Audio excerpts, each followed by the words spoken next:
ಈ ಅಧಿವೇಶನ ನಡೀತಾ ಇರ್ತಕ್ಕಂಥದ್ದೇ 8-9 ದಿನಗಳು ಮಾತ್ರ.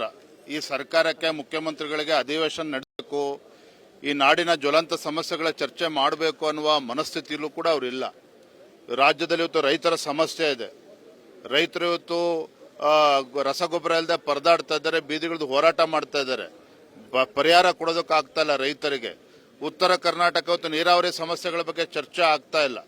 ಇವತ್ತು ಯುವಕರಿಗೆ ಉದ್ಯೋಗ ಸೃಷ್ಟಿ ಮಾಡ್ತಕ್ಕಂಥ ನಿಟ್ಟಿನಲ್ಲಿ ಸಂಪೂರ್ಣ ವಿಫಲ ಆಗಿದೆ ರಾಜ್ಯ ಸರ್ಕಾರ. ಭ್ರಷ್ಟಾಚಾರದ ಮುಳುಗೋಗಿದೆ ಇವತ್ತು ಕಾಂಗ್ರೆಸ್ ಸರ್ಕಾರ.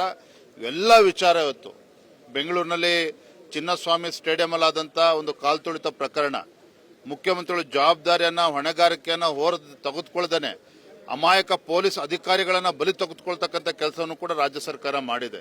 ಇವೆಲ್ಲದರ ಬಗ್ಗೆ ಚರ್ಚೆನ ಮಾಡ್ತೇವೆ. ಸರ್, ಈಗಾಗಲೇ RCB ಕಾಲ್ ತುಳಿದಕ್ಕೆ ವಿಚಾರಕ್ಕೆ ಸಂಬಂಧಪಟ್ಟಂತೆ ಸಾಕಷ್ಟು ಬಾರಿ ಬಿಜೆಪಿ ಹೋರಾಟ ಮಾಡಿದೆ. ಮತ್ತೆ ಈ ಬಾರಿ ಏನ್ ಕೇಳ್ಕೊಂಡು ಸರ್ಕಾರದ ವಿರುದ್ಧ ಹೋರಾಟ ಮಾಡಿದೆ? ಏನು 11 ಅಮಾಯಕರು ಪ್ರಾಣ ಕಳೆದುಕೊಂಡಿದ್ದಾರೆ, ಅದಕ್ಕೆ ನ್ಯಾಯ ಸಿಗಬೇಕು.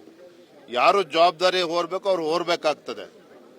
ಅಧಿಕಾರಿಗಳ ಮೇಲೆ ಜವಾಬ್ದಾರಿ ಕೊಟ್ಟಿರೋ ಜವಾಬ್ದಾರಿನ ನುಣಿಸ್ಕೊಳ್ಳೋಕೆ ಸಾಧ್ಯ ಇಲ್ಲ. ಇದ್ರ ಬಗ್ಗೆ ಚರ್ಚೆ ಮಾಡ್ತಾರೆ. ವಿರೋಧ ಪಕ್ಷವಾಗಿದ್ದು ತಾವೇನ್ ಹೇಳ್ತೀರಾ ಸರ್? ಕೇವಲ 7-8 ದಿನದ ಅಧಿವೇಶನಕ್ಕೆ ನಾ ಹೇಳಿದ್ನಲ್ಲ, ಮುಖ್ಯಮಂತ್ರಿಗಳಿಗೆ ಅಧಿವೇಶನ ನಡೆಸಬೇಕು ಅನ್ನೋ ಮನಸ್ಥಿತಿಯಲ್ಲಿ ಅವರಿಲ್ಲ. ದುರಂತ ಅಂದ್ರೆ ಅದು.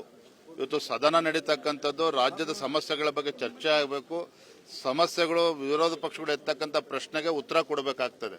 ಆದ್ರೆ ಓಡೋಗ್ತಕ್ಕಂಥ ಕೆಲಸ ರಾಜ್ಯ ಸರ್ಕಾರ ಮಾಡ್ತಾ ಇದೆ. ಕೊನೆ ಪ್ರಶ್ನೆ ಸರ್, DK ಶಿವಕುಮಾರ್ ಅವರು ಸಂವಿಧಾನಿಕ ಸಂಸ್ಥೆಗೆ ಪ್ರಶ್ನೆ ಮಾಡಿದ್ದಾರೆ, ಇದ್ರ ಬಗ್ಗೆ ಇವತ್ತು ಚುನಾವಣಾ ಆಯೋಗವನ್ನ ಪ್ರಶ್ನೆ ಮಾಡೋದ್ರ ಬದಲಾಗಿ ನೀವು ಕಾಂಗ್ರೆಸ್ ಮಾಡಿರ್ತಕ್ಕಂಥ ಆರೋಪಕ್ಕೆ ಪುರಾವೆಯನ್ನು ಕೇಳ್ತಾ ಇದ್ರೆ ಚುನಾವಣಾ ಆಯೋಗ ಸರಿಯಾಗಿದೆ. ಅದನ್ನ ಮಾಡಬೇಕೇ ಹೊರತು ಚುನಾವಣಾ ಆಯೋಗದ ನಂಬಿಕೆಯನ್ನ ಘಾಸಿಗೊಳಿಸ್ತಕ್ಕಂಥ ಕೆಲಸ ಯಾರು ಕೂಡ ಮಾಡಬಾರದು.